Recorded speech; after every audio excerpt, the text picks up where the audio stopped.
Muslims and Christians in Mando and Apapa communities of Kaduna State have reaffirmed their resolve to continue to respect each other's cultures, traditions, and freedom of worship. This is to promote the culture of peaceful coexistence amongst themselves. They made this resolution during a peace rally organized in Mando by the Global Peace Foundation in collaboration with members of the community. Over the years, Kaduna State has witnessed a series of ethno-religious crises that have led to the loss of life and destruction of property. This festival is organized by the Global Peace Foundation Nigeria with the aim of promoting peaceful coexistence among the people.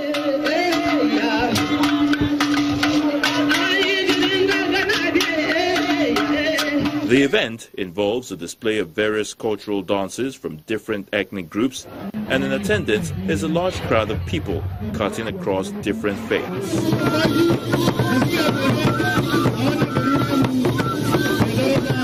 From today henceforth, this community should see all themselves as members of one family, and on that basis, we are sure that peace and harmony can return to this community and every other community in Kaduna State. We are aware that government is an important stakeholder, and we look forward to partnering with the various stakeholders to be able to carry this message more and more into the various communities in this state. The state government appreciates the peace deal and seems ready to partner with any individual, group or organization in promoting peace in the state.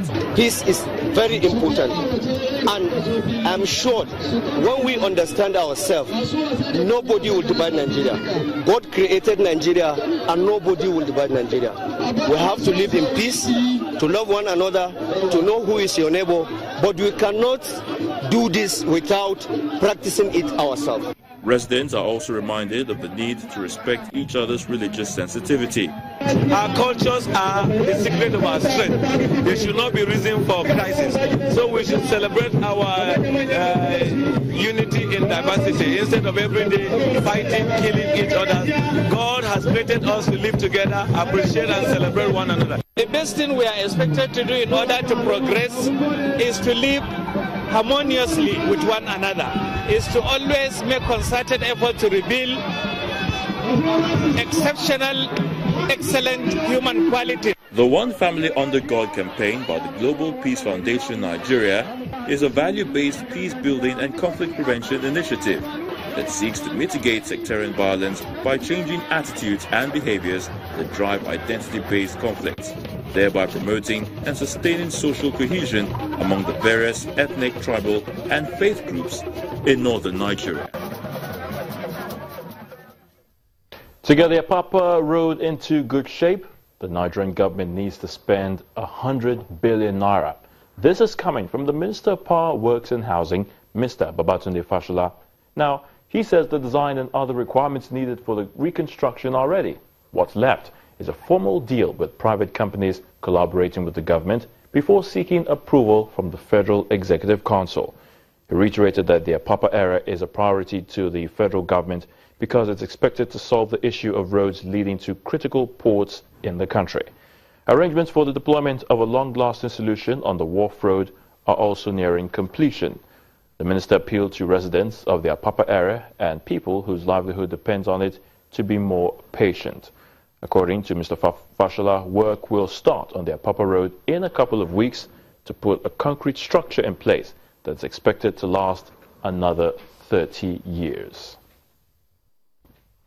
The Niger Delta Development Commission, NDDC, and the Delta State government are set to work together, this time to construct the Omadino, Escravos, or Kerenkoko roads.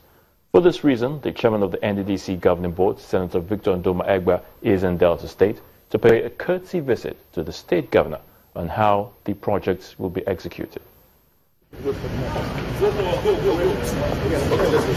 Members of the Niger Delta Development Commission, NDDC, are in Delta State to pay a courtesy visit to Governor Ifeanyi Okowa in Asaba, the state capital.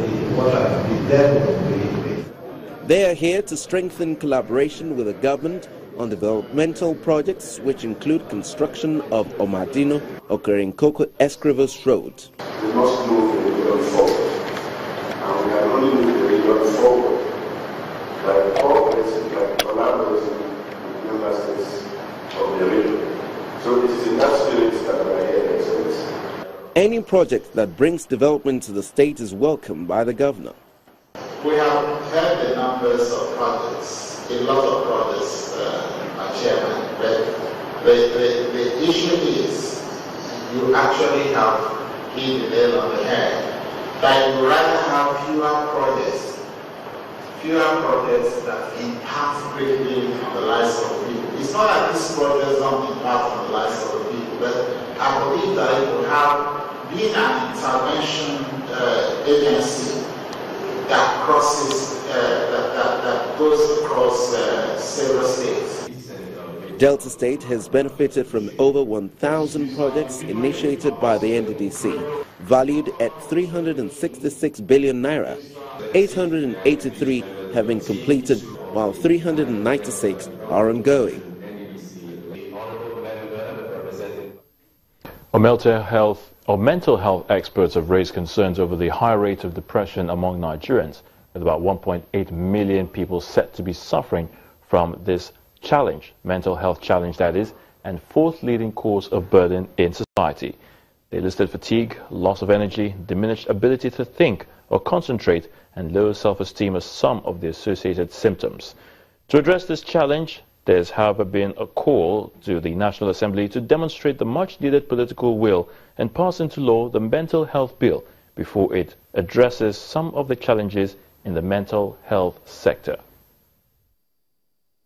With the background in the society, one needs to be bothered with poverty, with unemployment, with different forms of socioeconomic pressures.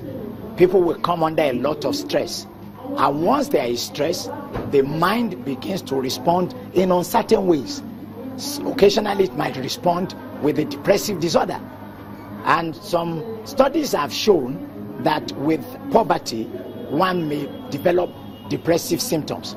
So to an extent, with more than half of the population living below poverty line, with consistent pressures coming from unemployment rates and escalating foreign exchange rates that are beginning to affect businesses, one can only think that depression might be a major problem that the country will be dealing with. And in particular with the spate of suicides in Nigeria that we have seen in the last 1 year, it probably suggests that the problem might be more than we are imagining. Now, as part of efforts to mark the 50th anniversary of the creation of Kwara State, the state government is now set to provide free eye medical treatment to 5,000 eye patients to reduce the scourge of eye blindness in the state. Governor Abdul Fattah Ahmed gave an assurance of the state's readiness to continue its partnership with relevant health stakeholders to provide affordable healthcare services to its people. The state government has also equipped secondary health facilities in the state to be able to provide comprehensive health care services across the territorial districts, while the State General Hospital in Ilorin has been upgraded to provide constitutionary care with the prospect of upgrading it to a state government-owned teaching hospital. Today, we are taking all this strides through active collaboration with a non-governmental organization, the Heart of Gold team of eye care specialists. Through this collaboration with Heart of Gold, we shall provide free eye medication and eyeglasses under a scheme that Vicky Hida. The eye screening shall provide opportunity for identifying common eye diseases that are yet to receive adequate and appropriate intervention through the existing eye care services in the state. Those requiring surgical intervention shall be referred to our hospitals where qualitative eye surgery shall be delivered accordingly.